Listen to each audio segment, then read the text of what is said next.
In this tutorial, we're going to develop an exercise about how can be verified the torsion and extreme torsion irregularity using static methods. The torsion and extreme torsion irregularity is the most extreme and difficult irregularity to verify. It's recommended to do it through a finite element software because of time and accuracy, and is defined on American Society Civil Engineers Standard as where the maximum story drift computed including accidental torsion at one end of the structure transverse to an axis is more than 1.2 times the average of the story drift at the two ends of the structure. And extreme torsion irregularity is when the maximum story drift computed including accidental torsion at one end of the structure transverse to an axis is more than 1.4 times the average of the story drift at the two ends of the structure. The torsion moment that acts in a building is calculated in two parts, the inherent torsion and the accidental torsion, as described in the American Society Civil Engineers Standard, sections 12.8.4.1 and 12.8.4.2 respectively. Calculate the inherent torsional moment has 9 steps that are calculus of the center of the mass, calculus of the shear center, calculus of the center of rigidity, calculus of the torsional rigidity, calculus of the torsional radius of gyration, calculus of the polar moment of inertia, calculus of the radius of gyration, calculus of the frequency ratio, and finally the calculus of the normalized eccentricity of each story. The accidental torsional moment is assumed displacement by a distance of 5% applied from the center of the mass multiplied by the lateral force from the story analyzed. The forces resulting from the torsional moment shall be added to the lateral forces calculated for the equivalent lateral forces procedure. The center of the mass, shear center, and center of rigidity were already calculated on the tutorials calculus of the center of the mass, calculus of the shear center, and calculus of the center of rigidity respectively. So these steps are going to be omitted from this tutorial and only use their values to calculate the torsion moment. The torsional rigidity is the minimum force required to deform the story by twisting through a unit dimension, in this case torsional moment, and is computed in 2 steps. The first step is calculate the torsional moment based on the center of rigidity, which is calculated with this equation, where Rxi is the frame stiffness in x direction, Ycr is the distance from the frame analyzed to the center of rigidity in y direction, Ryi is the frame stiffness in y direction, and Xcr is the distance from the frame analyzed to the center of rigidity in x direction. And the second step is calculate the torsional moment based on the eccentricity between the shear center and the center of rigidity, which is calculated with this equation, where Rcr is the torsional rigidity based on the center of rigidity, Rx is the summation of the frame stiffness in x direction, Ry is the summation of the frame stiffness in y direction, Ex is the eccentricity between the shear center and the center of rigidity in x direction, and Ey is the eccentricity between the shear center and the center of rigidity in y direction. The torsional radius of gyration is the square root of the product resulted of divide the torsional rigidity by the summation of the frame stiffness for each orthogonal direction, and is calculated with this equation, where Rcs is the torsional rigidity based on the eccentricity between the shear center and the center of rigidity. Rx is the summation of the frame stiffness in x direction. Ry is the summation of the frame stiffness in y direction. The polar moment of inertia is the capacity of each history to resist the torsional moment, and is calculated with these equations, where Jcm is the polar moment of inertia based on the center of the mass. Jcs is the polar moment of inertia based on the shear center. N is the story weight on the sections analyzed. Bx is the distance in x direction of the section analyzed. By is the distance in y direction of the section analyzed. S is the distance from the center of the mass of each analyzed section to the shear center of the study. The radial of gyration is the radial distance obtained from the square root of the product resulted from dividing the polar moment of inertia by the mass of each story, and is calculated with this equation, where JCS is the polar moment of inertia based on the shear center of the story, and Wi is the weight of the story. The last two steps will be defined when we go to compute the torsion moment for inherent torsion. The first thing that we're going to do is calculate the eccentricity between the shear center and the center of rigidity with this formula, where Ex is the eccentricity in x direction, Xt is the coordinate of the center of rigidity in x direction of the story, Xs is the coordinate of the shear center in x direction of the story, Ey is the eccentricity in y direction, Yt is the coordinate of the center of rigidity in y direction of the story, Ys is the coordinate of the shear center in y direction of the story. The values of the eccentricity in each story are tabulated in this table. Now we proceed to calculate the torsional rigidity based on the center of rigidity with this equation. The values of xCr and yCr are in this table. We need to multiply each frame by its distance to the center of rigidity of the history, as is shown for the roof story. The results are shown in this table. Now we calculate the torsional rigidity based on the shear center. The results are shown in this table. After it has calculated the torsional rigidity of each story, we proceed to calculate the torsional radius of gyration with this equation, for both orthogonal directions using the values of this table.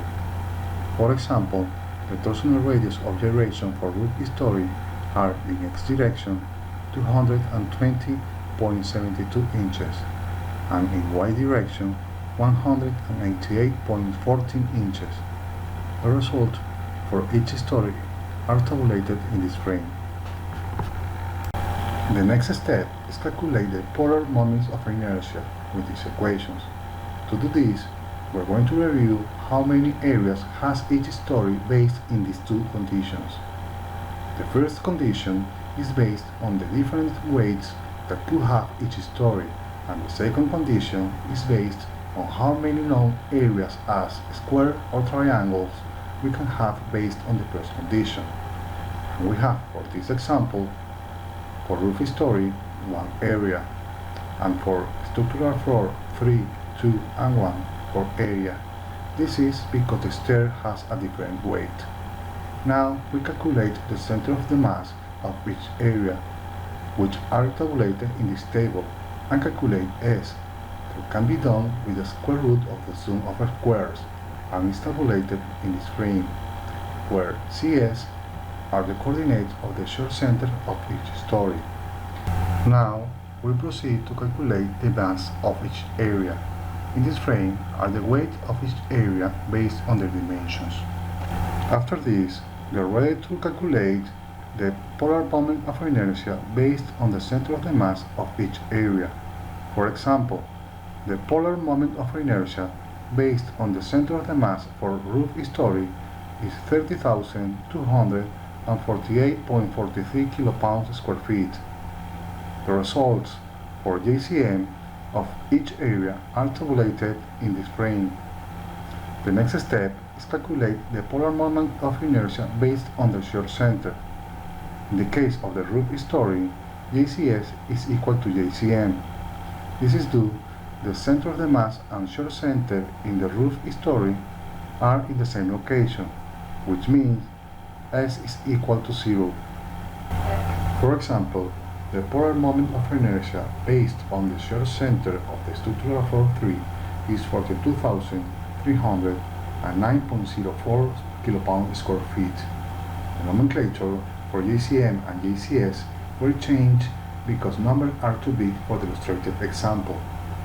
In this table are tabulated the values of JCS. The next step is calculate the radius of gyration with this equation, resulting for the roof story 153.43 inches. In this table are tabulated the values of the radius of gyration. Usually, the values of the torsional radius of gyration and the radius of gyration are averaged in a building design. In this table are tabulated the average values.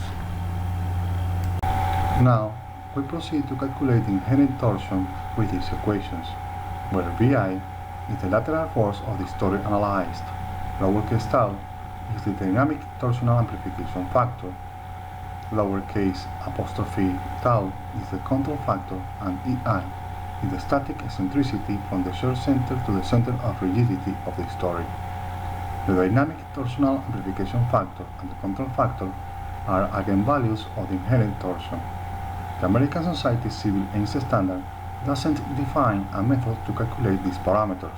However, we can use a method proposed in the Venezuelan Seismic Code 7056 to calculate these parameters, as long as the value of the normalized eccentricity is less than 0.2 and the value of the frequency ratio is greater than 0.5. To calculate the frequency ratio, we do it with these equations, where RTI is the average torsional radius of gyration in the direction analyzed, and RI is the average radius of gyration of the building.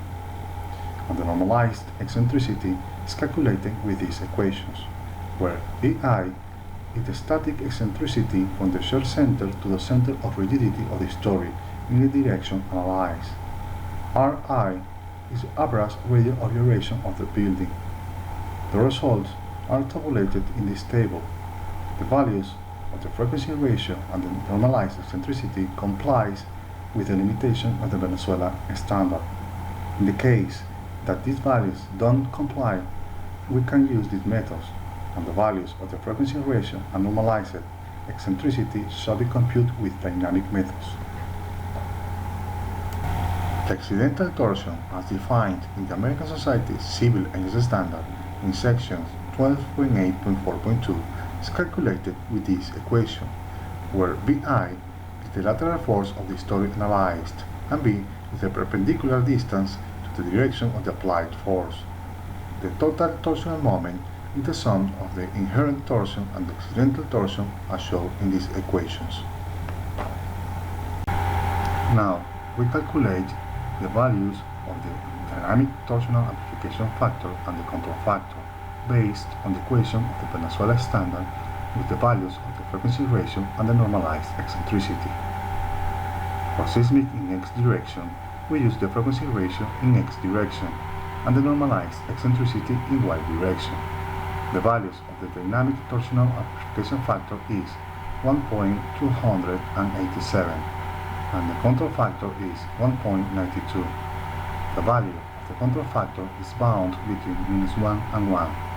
Our value is greater than the highest value. We use 1. We are ready to calculate the total torsional moments and select the gradient of both.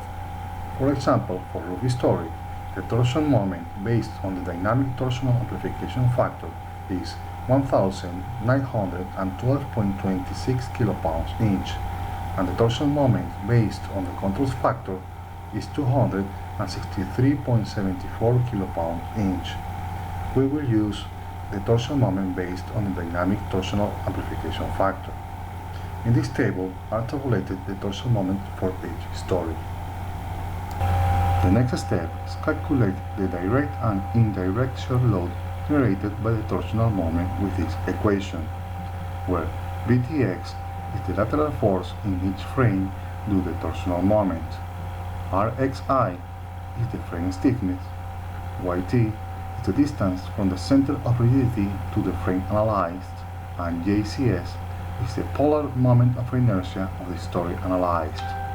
For example, the lateral load due to torsional moment from frame A is 3,987.93 pounds.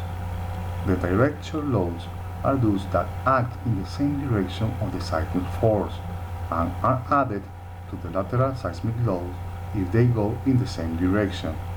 If they go the other way, those will be omitted in the design. The indirect shear loads are those that act perpendicular to the seismic loads.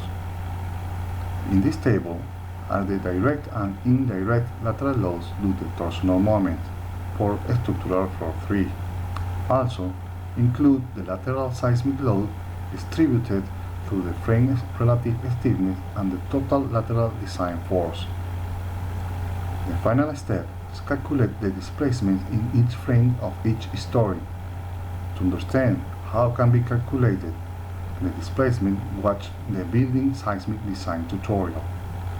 In this frame are tabulated the values of the displacement for frame A and D, which will define if exists torsion or extreme torsion story irregularity. In this table are the values to verify the irregularity, and neither of them are greater than the required in the American Society Civil Engineers Standard. This building has a torsion story irregularity. With this, conclude this tutorial.